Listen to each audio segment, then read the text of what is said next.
Hello ಸ್ನೇಹಿತರೆ, welcome to our channel. 2026 March and April ತಿಂಗಳಲ್ಲಿ OTTಗೆ ಬಂದಂತಹ ಕೆಲವೊಂದು ಮೂವಿಗಳನ್ನು ನೋಡಿದ ನಮಗೆ ಯಾವೆಲ್ಲ ಸಿನಿಮಾಗಳು ಇಷ್ಟ ಆದವು ಮತ್ತು ಯಾವೆಲ್ಲ ಸಿನಿಮಾಗಳು ಬೋರಿಂಗ್ ಅನಿಸಿತು ಅನ್ನೋದನ್ನು ನೋಡ್ಕೊಂಬರೋಣ ಬನ್ನಿ. ಆಲ್ಮೋಸ್ಟ್ ಆಲ್ ಸ್ಕ್ರೀನ್ ಮೇಲೆ ಶೋ ಆಗುವಂಥ ಎಲ್ಲ ಸಿನಿಮಾಗಳು ಚೆನ್ನಾಗಿದೆ ಎಂಬ ಲಿಸ್ಟ್ಗೆ ಸೇರುವಂತಹ ಸಿನಿಮಾಗಳೇ. ಅದರಲ್ಲಿ ಫಸ್ಟ್ ಫಿಲಮ್ ಬಂದುಬಿಟ್ಟು ಗೋಪಿ ಅಚ್ಚರ್ ಅವರು ಡೈರೆಕ್ಟ್ ಮಾಡಿರುವಂತಹ ಎ ಬಲವಂತ್ ಅನ್ನುವಂತಹ ಸಿನಿಮಾ. ಈ ಸಿನಿಮಾ ಲಾಫಿಂಗ್ ವೇದಲ್ಲಿ ಸ್ಟಾರ್ಟ್ ಆಗಿ ಎಮೋಷ್ನಲಿ ಎಂಡ್ ಆಗುವಂಥ ಒಂದೊಳ್ಳೆ ಬೆಸ್ಟ್ ಕ್ರೈಮ್ ಥ್ರಿಲ್ಲರ್ ಮೂವಿ. ಈ ಸಿನಿಮಾ ನಮ್ಮ ಮಾತೃಭಾಷೆ ಕನ್ನಡದಲ್ಲೂ ಕೂಡ ಅವೈಲಬಲ್ ಇದೆ, ನೋಡಿ. ನೆಕ್ಸ್ಟ್ ಫಿಲಮ್ ಬಂದುಬಿಟ್ಟು ಸರ್ವಮಾಯ. ಇದೊಂದು ಒಳ್ಳೆ love story film. This is also worth watching film from JM movies.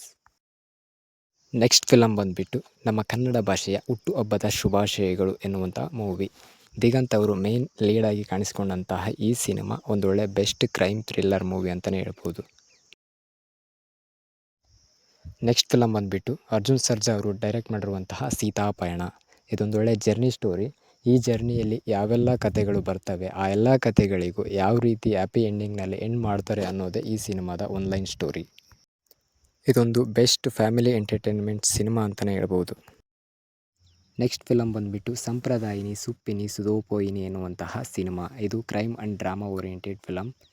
This is the average film from JM movies. Next film ಬಂದುಬಿಟ್ಟು ಪಂಕಿ. This is the average film from JM movies. Next film ಬಂದುಬಿಟ್ಟು I am God. This is the love and crime oriented film. This is the worth watching and best film from JM movies. Next film ಬಂದುಬಿಟ್ಟು youth. This is also worth watching movie from JM movies. Okay guys, ಇದಾಗಿತ್ತು March and April ತಿಂಗಳಲ್ಲಿ OTTಗೆ ಬಂದಂತಹ ಮೂವಿಗಳ ಬಗ್ಗೆ ನನ್ನ opinion.